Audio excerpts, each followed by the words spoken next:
guys? Welcome to the show. Welcome to the podcast. This is Strength for Today's Man, Volume 96. You guys have two choices, and it's entirely up to you what you choose: faith or doubt. So that's what we're going to talk about today. The choice is yours. Life brings a lot of challenges. Life brings a lot of disappointments. Life brings issues. There's drama in life. So you have two choices when it comes to believing in God. You either have faith or you have doubt. Let me read John 20, 27 through 28.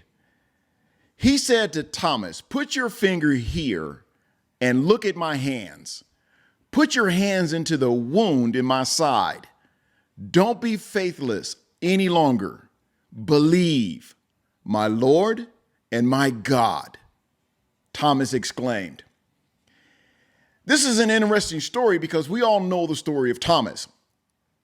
That's why we have this phrase, doubting Thomas, now in the world, because of this particular situation with Thomas when Jesus was crucified, died, buried, rose again on the third day, came back, spent 40 days on earth before he went to heaven. And he spent most of his times dealing with the brokenhearted, dealing with those that were confused, dealing with those that were not knowing what to do next. And it was his disciples. They didn't know what to do, so they went back to fishing. But here, Jesus is talking to Thomas because Thomas wanted to know, hey, I need proof. So he had a choice: faith or doubt, believe or don't believe. It was his choice. Now, depending on your background, depending on where you come from, you may have heard that having doubts about God is somewhat a bad thing. But let's look at that a little deeper. Is having doubt in God really a bad thing? One thing to recognize in this story of Thomas is that Jesus never rebukes him for his doubt. And I like that about Jesus because, man, we're quick to rebuke folk. If they don't believe like us, we'll condemn them. If they don't act like us, we'll shuffle them away. If they don't dress like us, we don't want to have anything to do with them. If they don't do church just the way we do church, we don't want to associate with them. Where do we get all this from? It's from our background. It's from our culture. It's from our attitude. It's how we present ourselves. But here, I like that Jesus never rebukes him for his doubt or turns him away. Jesus simply invites Thomas to touch him and then encourages him. Now, he didn't have to. He didn't have to prove himself to Thomas. He knew who he was. He was Jesus. He knew what he performed.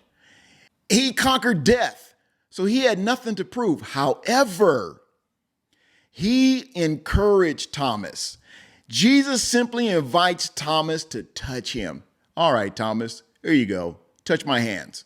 Touch the wounds in my side. If that's what it takes, let's go that route. You know, here's what I know about faith and doubt. Faith and doubt are almost always pitted against one another. But it may be better to see them as companions and that they complement one another.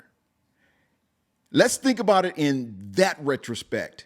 If you're having doubts about God or your ability to complete a certain task in your life, here's what you need to do.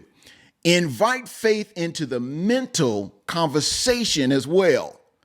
Invite faith into the mental conversation of you having doubt. Consider that your doubt may be actually strengthening your faith. Have you even thought about that? The doubts that you have, the doubts that you've been having, maybe it's actually something that's strengthening your faith. You know, let me encourage you here just a little bit. It's okay to wrestle with it a little. We see it over and over in Scripture Then we also need to create a safe environment for other people to wrestle with things in their lives, whether it be their faith, questions about God, or just questions about life in general. People are going to have life in what they're dealing with right now. You have questions right now, things that you're dealing with. You're wondering why they're happening. You're wondering what in the world is going on right now. It's a part of life. You have questions, you have doubts, but sometimes those doubts will challenge you. And what it's doing is actually strengthening your faith. So don't look at doubt so much as a bad thing. Now, sure, doubt is considered a sin, okay? But think about it. Depending on your level of doubt and what you're dealing with, is it something that you can use in strengthening your faith in where you want to go in God, where you are in God, and what you're doing for God? There are a lot of variables here when we talk about faith and doubt. It's your choice. Let's draw faith and doubt in a little deeper. And don't turn them away just yet, because with every situation, you need to look into it a little deeper. Let's go deeper. And when things happen to you, ask yourself, okay, what did I do that caused this? Was it my action? Was it my attitude? Was it me? What was the real essence of this particular situation that I'm dealing with right now? When people are starting to question God, when people are starting to question their faith, ask questions like, why do you think that is? Encourage them by saying, that's a really good question. Tell me more about that. So now you're starting to draw them in closer. You're starting to draw them in deeper in handling and really analyzing the issue, analyzing what they're dealing with right now. So it's your choice, faith or doubt. Why do you think you're having some of the questions that you have right now? Let's go a little deeper. No question is a dumb question. You've heard that. The dumb question is the question that you don't ask and you're trying to figure it out all by yourself.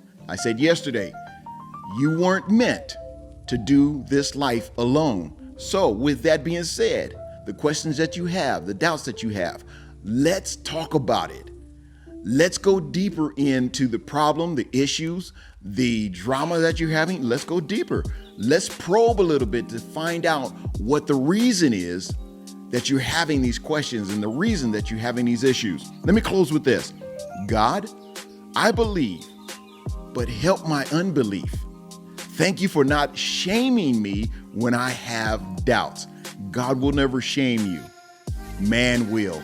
When you start doubting, you start having questions, the first thing man says is, oh, you're not saved. Oh, you're having problems with God. That's a sin. Let's go deeper.